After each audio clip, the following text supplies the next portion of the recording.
Thank you everyone so much for being with us today. This is the Welcome to the Neighborhood webinar series being co-hosted by the Department of Health and Human Services and the Department of Homeland Security and FEMA's Centers for Faith-Based and Neighborhood Partnerships.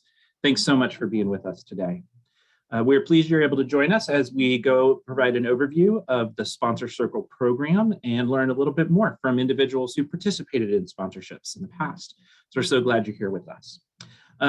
Just a few housekeeping notes. If you have questions that you like answered about the sponsorship program or things that are shared on the webinar, we invite you to provide those through the Q&A feature in the environment. So just go ahead, type in your question. We'll certainly also, any questions we're not able to get to, we'll try and follow up with folks and get answers as much as we can to the questions that are provided.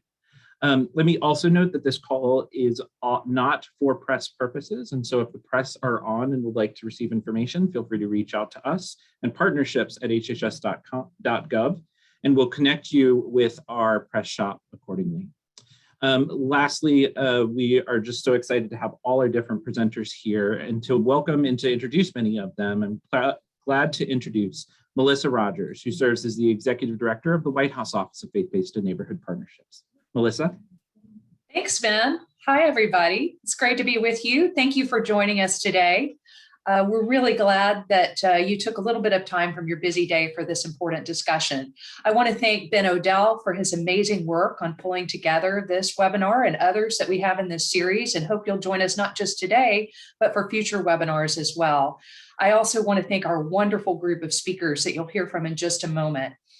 As you all know, we're here today to talk about Operation Allies Welcome, which is a project that is welcoming and helping to resettle Afghan allies into the United States in various communities across our country. These are people who had to leave Afghanistan and were previously there working in our embassy in Kabul.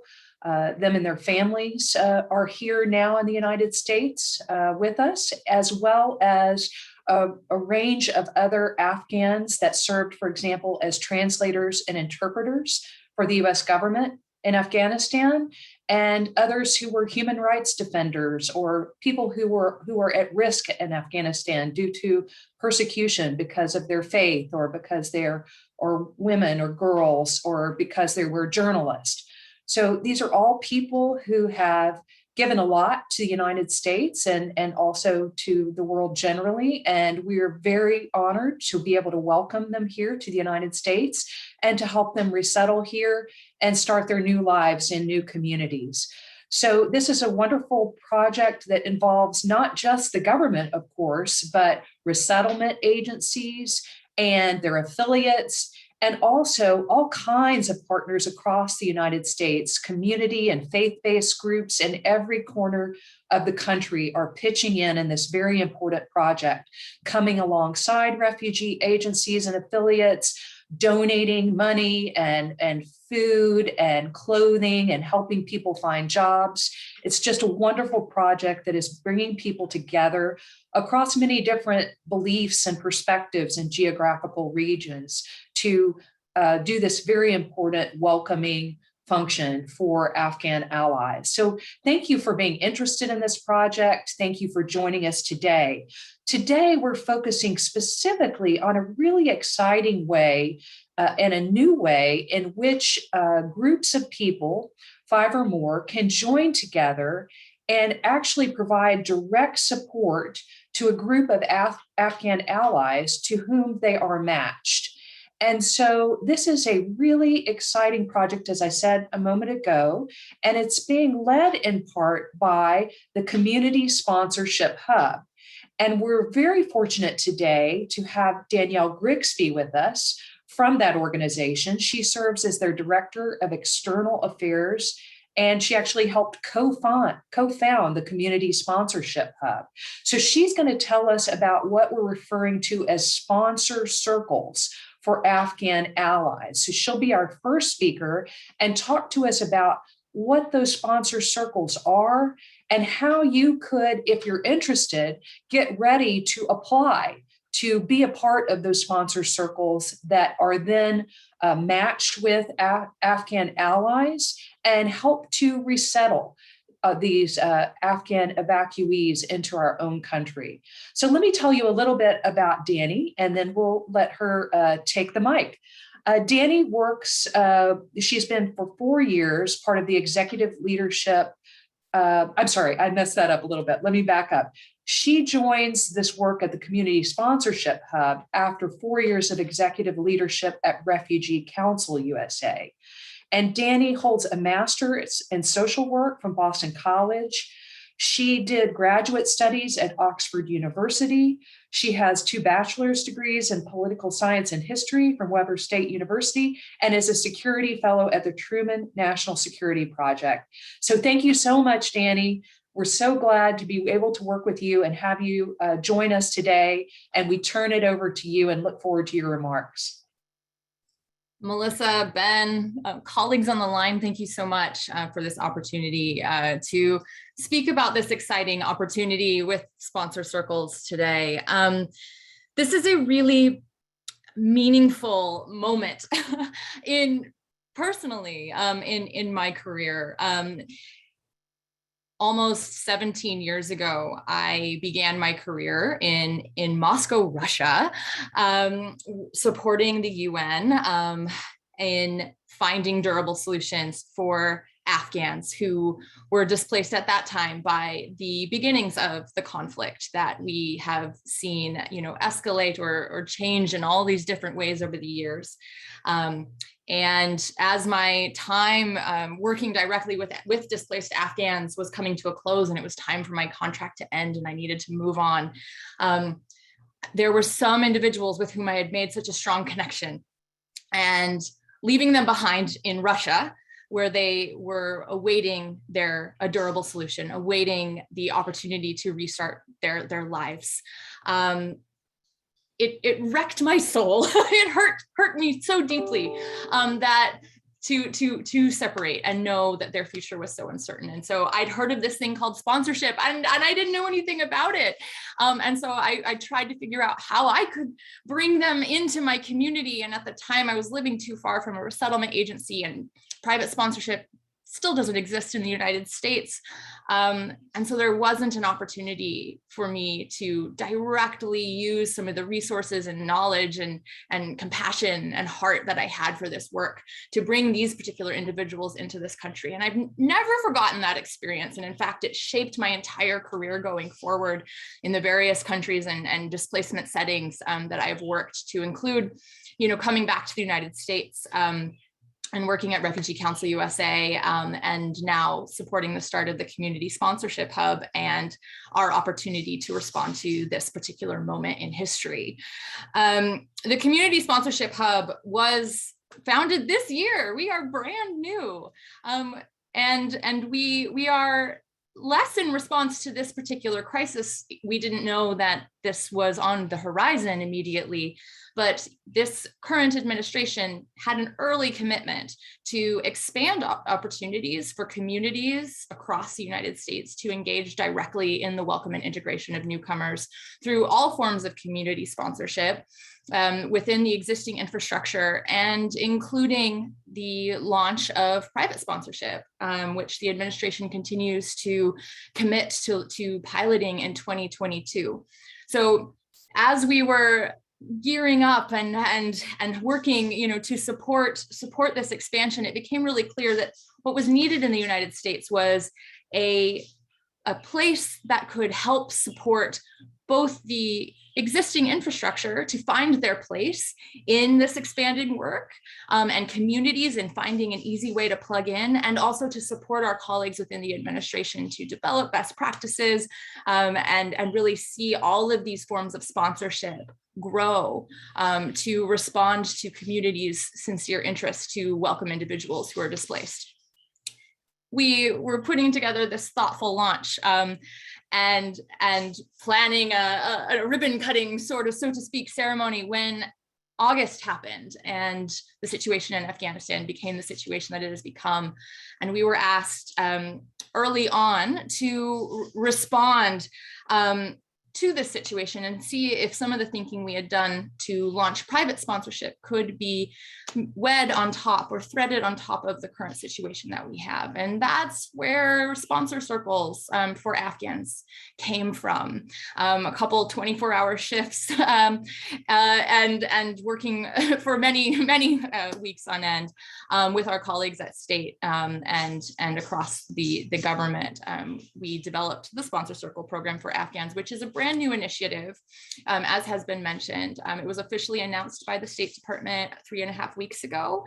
And it is not private sponsorship, but what it is a really tangible way for folks like me of 17 years ago, who perhaps know someone from Afghanistan who has been evacuated and is currently in the United States on one of the military bases, to go through the process of becoming a certified sponsor circle and directly welcome that Afghan or that Afghan family into their community. It's also open for folks who don't know one particular person from Afghanistan, but feel called or drawn to respond in a really, truly tangible way to expand our capacity to welcome.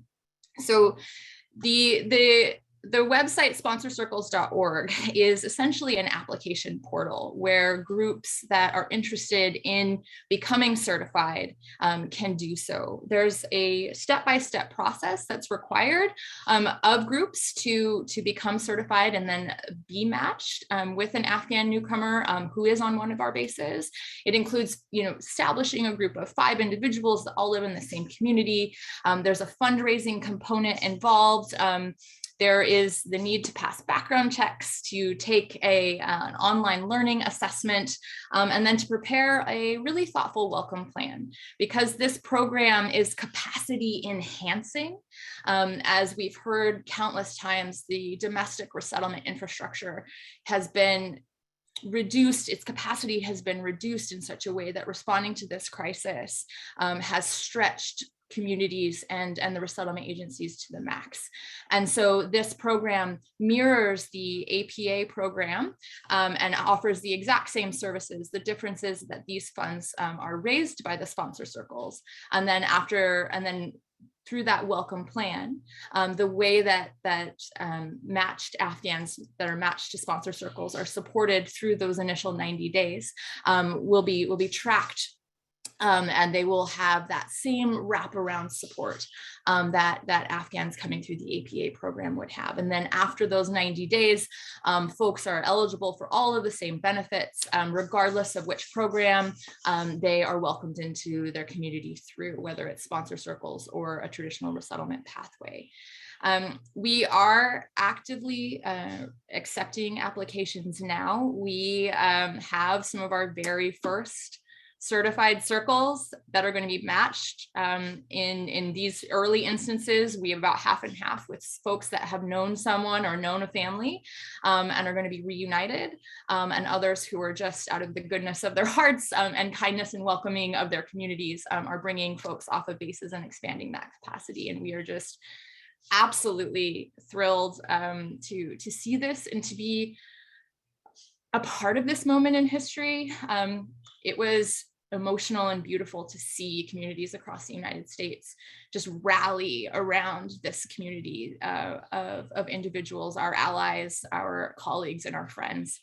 So it is truly nothing short of an honor to be able to work alongside our colleagues in the US government to stand up this program and to provide folks with that opportunity to support. So thank you so much for the opportunity to talk today. I'm going to pass it back to my colleagues, Melissa and Ben, and happy to answer any questions. Great. Thank you so much, Danny. That's wonderful. We love the spirit that you bring to this work and your story. So inspiring. And thank you for explaining this.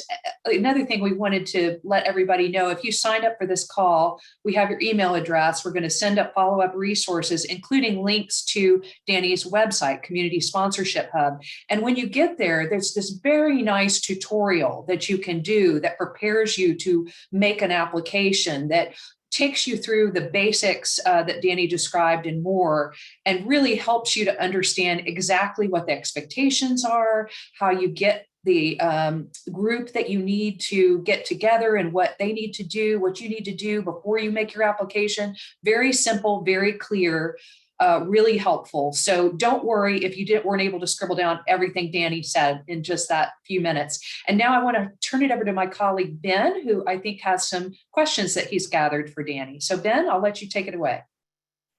Danny, thanks so much. One of our questions came in about connecting with businesses in the community, like to do partnerships or relationships. What are some ideas about what that might look like for individuals exploring partnership, whether or not that's doing fundraising with the businesses or helping find jobs for individuals that you're sponsored? What would some of those business partnerships look like? Yeah, I love that question. This is definitely a whole of community approach to welcome, and there is the need and also capacity for groups who've never engaged directly in resettlement to find themselves in this program. So you sort of intimated a few of the ways that businesses can get involved. From sponsor circles as part of their welcome plan. Will need to identify and create a method through which they will help job-aged and job-ready individuals find employment. So there might be some really interesting opportunities, there to engage with the business community. There are also certified sponsor umbrella organizations, which there will be more information about that coming online on our website. But it is another way to expand the capacity of this program, whereby organizations, businesses, nonprofit or otherwise, can become certified to help certify sponsor groups. And so if there is a capacity or a corporate social responsibility element for some businesses, there might be some really tangible ways to help grow this program's capacity to welcome in that way. That is coming online in the coming days, actually. And then of course, continuing to create business environments that are welcoming of newcomers, having ESL opportunities. There's a lot of good work out in the community that can be leveraged, in this moment. So hopefully that's a helpful start. That's great. That's great, Danny. Thanks so much. We had another question. There are other types of sponsorship, and some of those connect to some of the resettlement agencies. How is private sponsorship different or similar or related to those sponsorships that may be different through other programs and organizations? Yeah, that's that's the question. It's tricky because the definition of what community sponsorship means and private sponsorship, it's a fluid definition, and actually private sponsorship doesn't exist in the United States yet, and it hasn't been formally defined.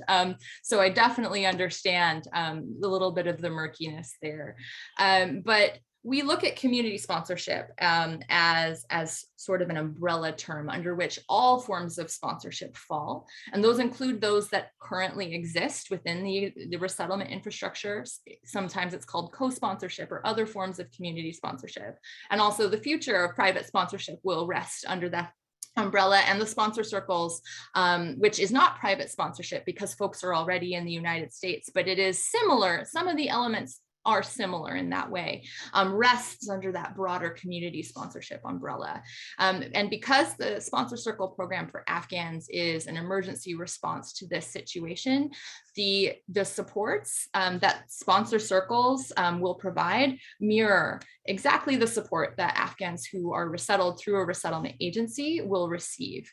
And so I saw someone ask what the APA stood for. Sorry for a jargon giraffe, I'm guilty, but it's the Afghan Placement Assistance Program. And so the amount of funds that are meant to be spent on behalf of each Afghan are the same.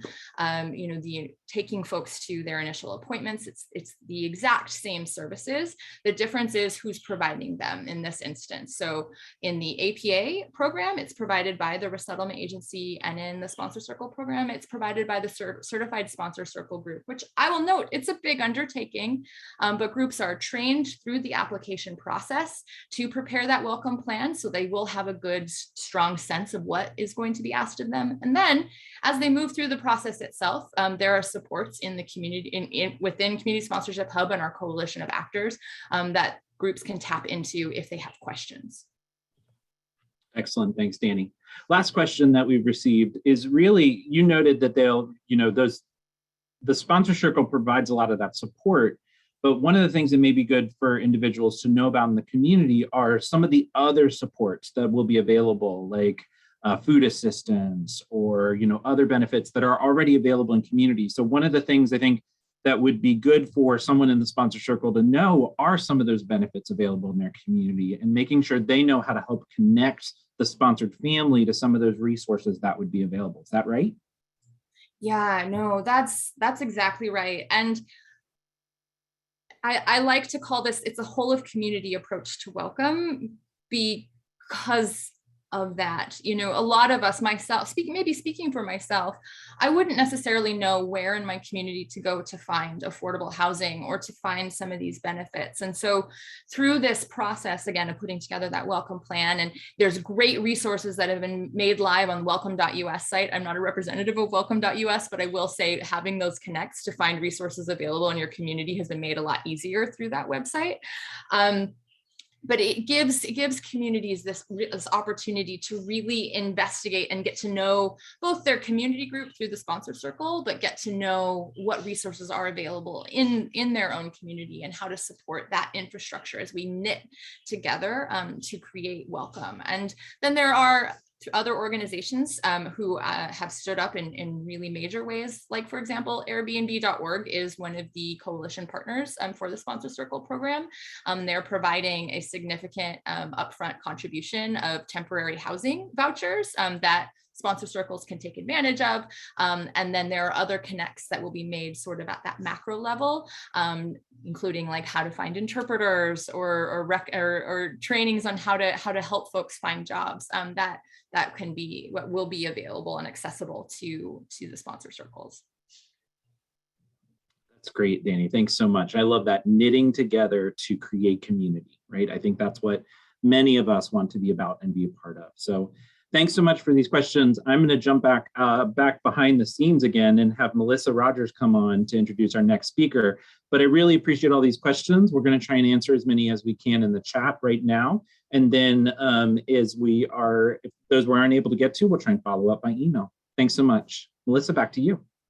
Great. Thank you. Yes, it's so exciting to see all the interest and questions that are coming in. We just can't say how much we appreciate you enough. Your compassion and your interest and energy for this is really touching. So thank you all, everyone who's taken time to join us today. And speaking of compassion and energy and excitement, that really defines our next speaker, Sister Donna Markham. Sister Donna is a leader among leaders and also a really dear and treasured friend.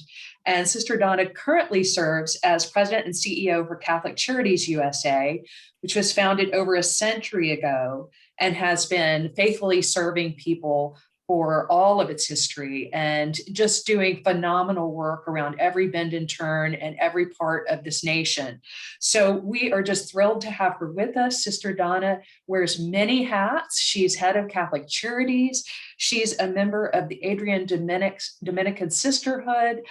She is also a holder of a doctorate in clinical psychology. I could go on, but we don't have time to run down all her many achievements. But she's here today specifically to talk not only a little bit about Catholic Charities' work in this space, which is just very impressive and absolutely essential, but also her own experience with some of her fellow women religious who actually sponsored people years ago and coming in, evacuating from other countries and to come and settle in North America. And so she has this practical experience of actually serving as a sponsorship community, in addition to her leadership of Catholic Charities, which provides so much assistance to refugees and immigrants and many other people in need. So Sister Donna, the floor is yours, and we're just thrilled to have you here. Thanks so much, Melissa and Ben in the shadows. It's great to be with all of you.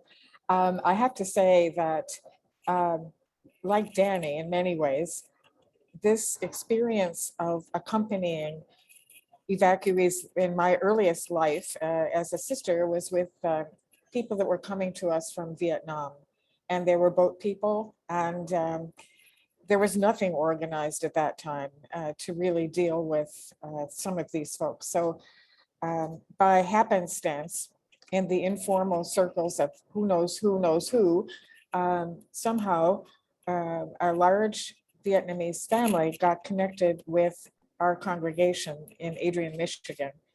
And we ended up in the mid 70s actually caring for and welcoming a family of 13, the Lee family, 13 Vietnamese, and providing a home for them.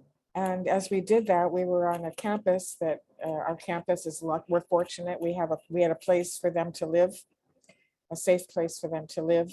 We also had an elementary school, a high school, and a university. And we were able to get the children into school. We were able to provide English as a second language for the family. And we were able to employ the men and had them working in carpentry and some of the trades that they did in Vietnam. All of that gave them opportunity to develop a credit history and helped them feel like they were really contributing to the support of their families. So one of the things I would say that we were naive about at that time, because we were doing it as this large community that really wrapped ourselves around this family to help them get on their feet. One of the things we didn't know about and didn't really consider was the level of trauma that these folks were all experiencing.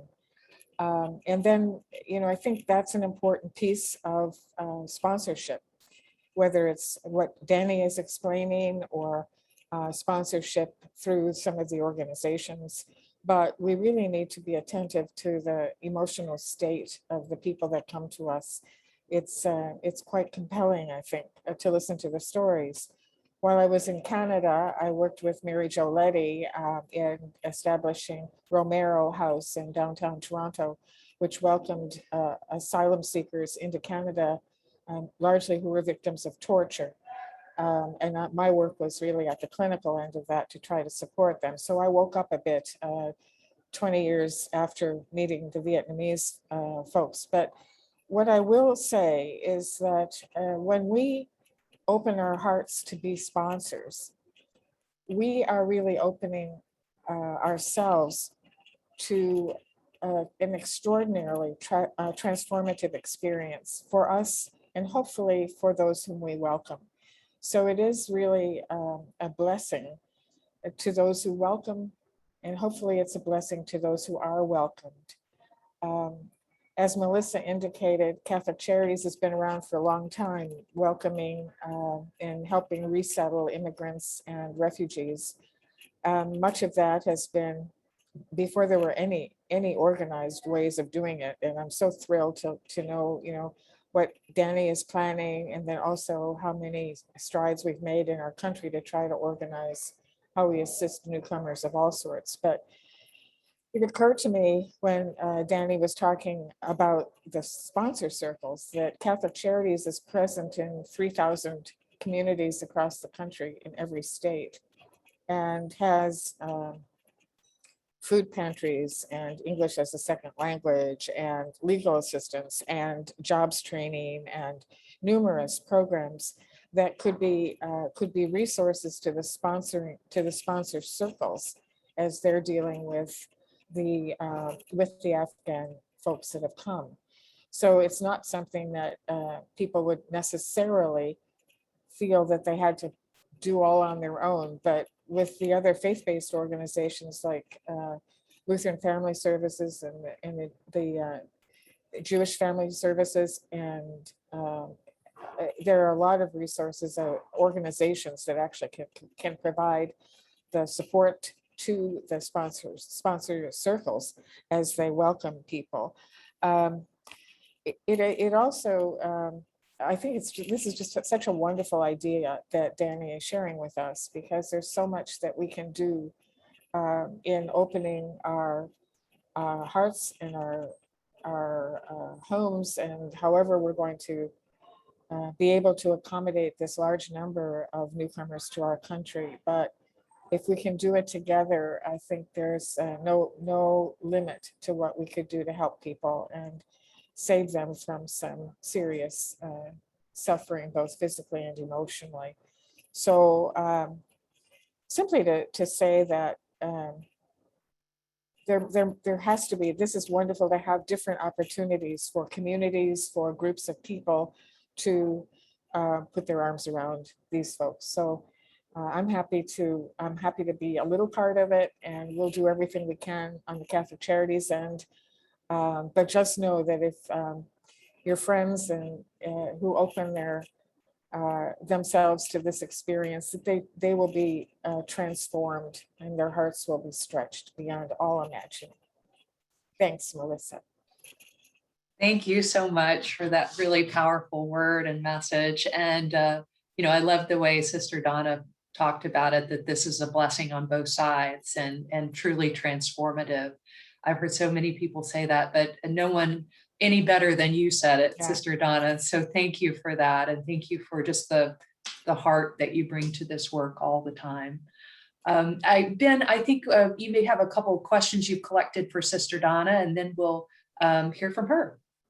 Thanks, Sister Donna, so much for your words. And thanks so many for people asking questions. There's great questions coming into the chat that we're trying to get our attention to. Sister Donna, you mentioned just wanting to approach things from a more being aware of trauma, being aware of challenges that people have gone through. What would you say are some key ideas to think about as we approach individuals with grace and humility and an awareness that they may have been through some different things that were challenging for them, and how that may affect how we engage and support them as well? Do you have any ideas? Sure. I think one of the biggest things to keep in mind is that I would assume that everybody who has had to flee their country, leave everything behind, and come with nothing but the clothes on their back, has experienced trauma. So I would assume everyone is traumatized that has gone through that. The most important thing I think for any of us to do is to listen to the story and not to ask a lot of questions. Asking questions can be really painful and quite inappropriate, that we should be on the listening side, the receiving side, and to listen to the stories as the individual or the family becomes comfortable enough and trusting enough to share it. It comes out, my experience has been that those stories come out in little pieces as trust grows. So that would just be a word of caution. And then being able to eventually be able to call on the community that offers services of support to traumatized individuals. Short answer. Yeah, we could go on. We'll do a whole nother webinar just on this. Yeah. Sister John, last question, I think, for you. This comes in from Jennifer, who's joined us today. What are some of the things you've seen in the work in Catholic Charities that makes transformation possible on the side of the giver? Kind of what are the postures and what are the lessons learned from the work that's being done to support individuals in need, just like many of our vulnerable populations and the Afghan allies are, that makes a difference in that posture that they can have as they approach individuals in need? Sure. So the advice you give to the giver, not just the receiver. Yeah, I think for the giver, I would say that one of the most important things that we need to remember is that really simply by an accident of where we were born, we could be in the exact same situation as that person that is on the receiving end, and coming to a situation. I mean, the people that come have dignity. They have a history. They have professional lives, and that dignity needs to be respected, and that it's not simply handouts. It's helping people become self-sufficient and realizing that there are peers. They are our peers. And if I landed in Afghanistan, having to run for my life, I would hope that the people there would have welcomed me with kindness. And so I think that's where I'd start from. that it's really to remember that these are people that are no different than we are, no different from us. So putting yourself, just imagining for a moment what it would be like to have to run for your life. That changes the way we respond. Mhm. And I think that's at the key of what really calls us to an internal conversion of heart. That these are our brothers and sisters. These are not just entities or objects out there. They're our sisters and brothers. Amazing. Thank you so much. And I think I couldn't ask for a more perfect transition to our next presenter. So I'm going to thank you so much for your presentation and your words today, and turn it back over to Melissa to recognize our final presenters. Yes, thank you so much, Sister Donna. Really beautiful words and inspiring. Lastly, we want to turn to a couple of speakers that are going to offer their perspectives on this matter. And we are going to look at sponsorship from another perspective, another faith community that has engaged in the sponsorship program, and also an individual who has been a part of the evacuating another country and coming to be a part of this sponsorship circle in Canada.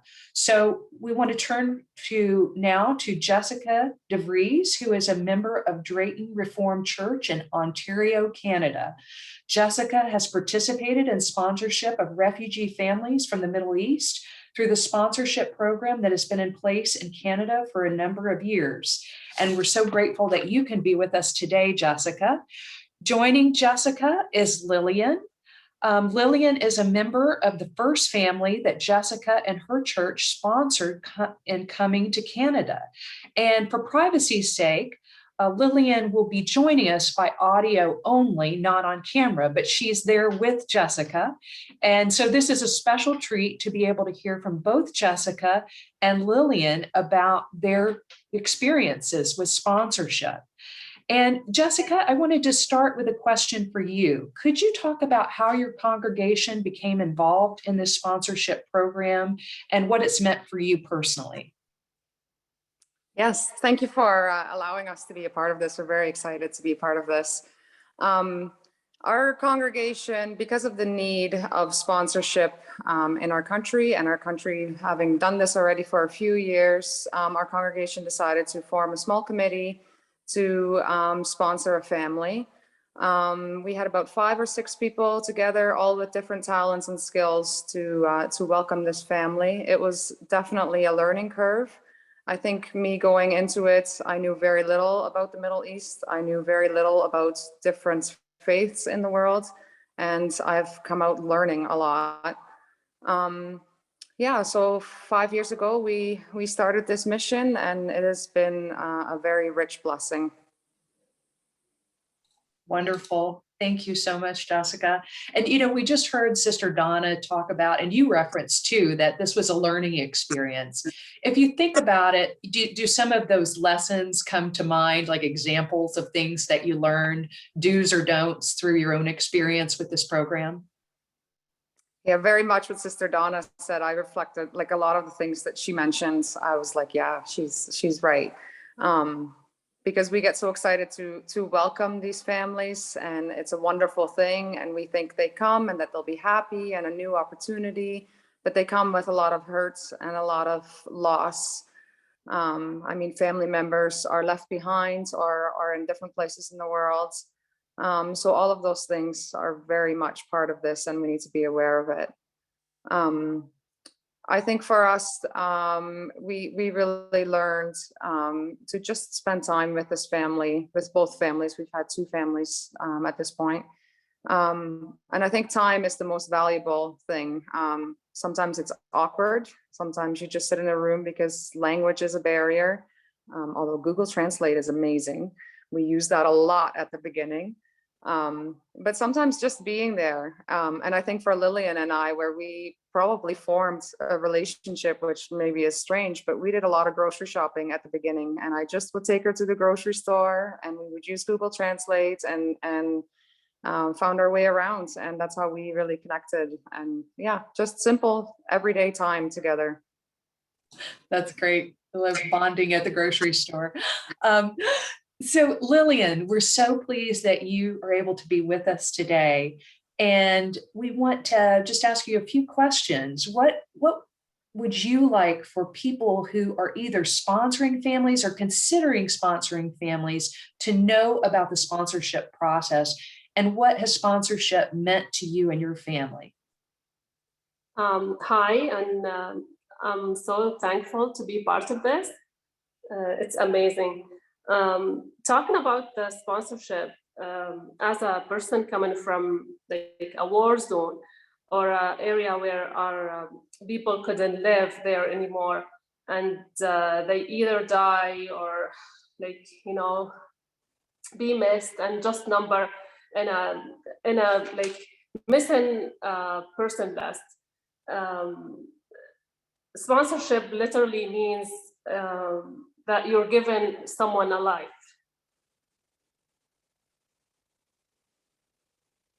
Wow, profound. Thank you so much, Lillian. That's really moving. And Thanks. And Lillian, on your side, what are there some specific examples that you would share with the group about things that were helpful or things that you know, that weren't as helpful, not necessarily just with the sponsorship group, but when you were settling in your new life? Were there some things that people did that were really helpful to you, and then things that were well-intentioned but not as helpful? Being with people around for the first couple of weeks, I think it helps a lot. Even if we don't understand because of the language, but you can feel the warmth and the love and the like. The welcoming, like you can feel it, and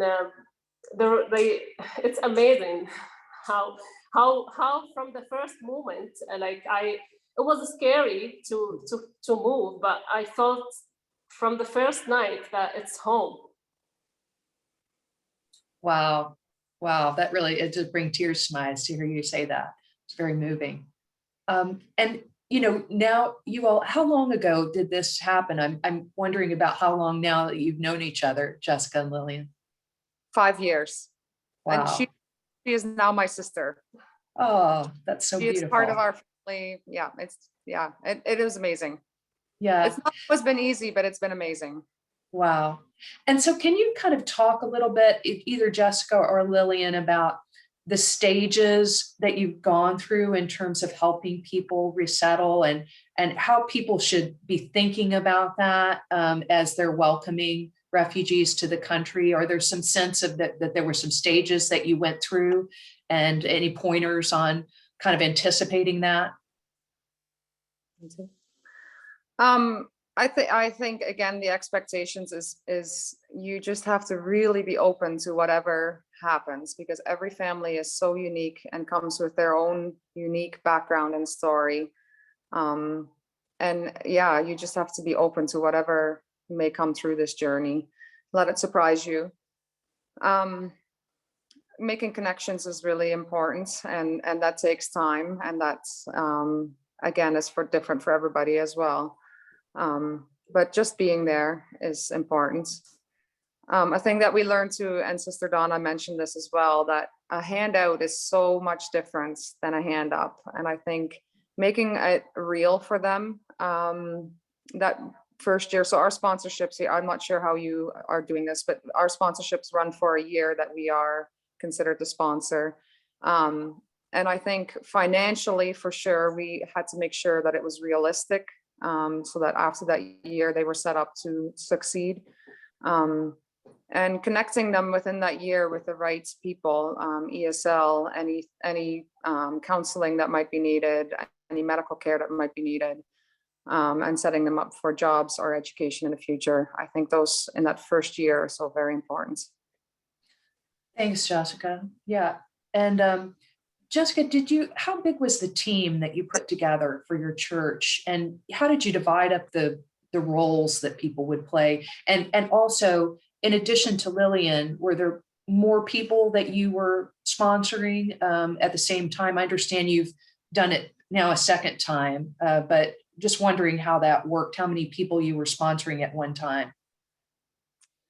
So our committee through our church was 6 people, about 5 or 6 people.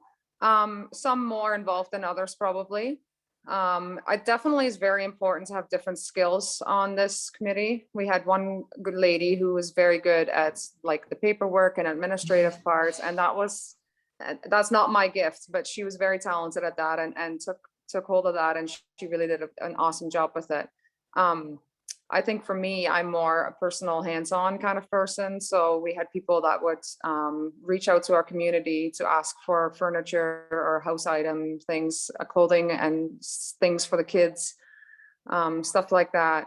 So yeah, it really is just you need different skills and different abilities in your committee. Sorry, what was the second part of your question? So how many people were you sponsoring in this first go round? So we had Lillian's family, and that was for about 2 years or so, 2.5 years. And then we sponsored actually Lily's a family member of Lillian's, and we brought their family over as well. So we've sponsored 2 families, and are now, I'm not part of the committee this time, but our church is working on a 3rd sponsorship. Again. Wow, that's such a great success story. And Lillian, anything you would add to, sort of from your experience that you would like us to know? You've already been so informative and inspiring, but just wanted to make sure you had a chance to put in any last words in this particular webinar. Yeah, I love to share. Great. I'm going to talk about like sponsorship. So in my opinion, like either the private sponsorship or the group of community is great. And but for my case, the private sponsorship was it's better because it gives the chance and the opportunity to the newcomers to like adopt to the community, learn a new thing, and yeah, just I feel happy and like lucky to have the private sponsorship, and to be in this community as like the church as Drayton Reformed Church. It's just became a family and friends. And it's always filling us in lots of love and support. So beautiful. And I'm so glad you raised children. Do you have any particular advice for people welcoming children in the family, ways to, perhaps introduce children to their neighbors and neighborhood children, or do you have any kind of observations that you might share on that score, either one of you, or both? The children, I mean, it's been a wonderful experience all around, but the children were amazing. They learned English so fast and ended up being translators for us a little bit in between. So yeah, the children they make it fun. We had them into school fairly quickly, which really was awesome and a good way for them to learn English and to just be part of our community. Yeah, they've just been an amazing part of this, and now to see, I mean, Lillian's kids are exceptionally smart, and now to see that they have a bright future ahead of them is amazing. That's what you do it for. Yeah, I agree with Jessica. That's lovely to hear. I'm not surprised at all to hear that the children learn the language very rapidly and the role that they play. That's really touching. Well, wow, this has been an amazing experience. I just cannot thank each of you enough for being here today, but also for what you have done in this space, not just to serve others, serve one another, but to open our minds and our hearts to what's possible. So we just want to thank you so much for taking time, for doing this work, and for showing us and pointing us toward those possibilities. I hope that it won't be the last time that we're able to connect with all of you, because I think we ought to, if it were up to me, we'd take this on the road and, do many more such engagements. So perhaps we'll be able to do that with you all if time permits. But thank you again to each and every one of you who spoke so movingly, for all the gifts that you bring to this process and for the difference you've made in countless lives. And I want to also thank all of you who are joining us today, for I know many of you are heavily invested in this work, and we appreciate that so greatly. And many more are interested and considering participating. Thank you to all of you for this. We will be staying in touch with you as this webinar series continues, and we will look forward to sending you an invitation soon to the next webinar. And for today, let me just say one more word of thanks to everyone, and certainly to my colleague, Ben Odell, who himself brings so much heart and spirit and wisdom to this work. And we'll look forward to seeing you again soon. So take care, everybody, and we'll stay in touch. Thank you.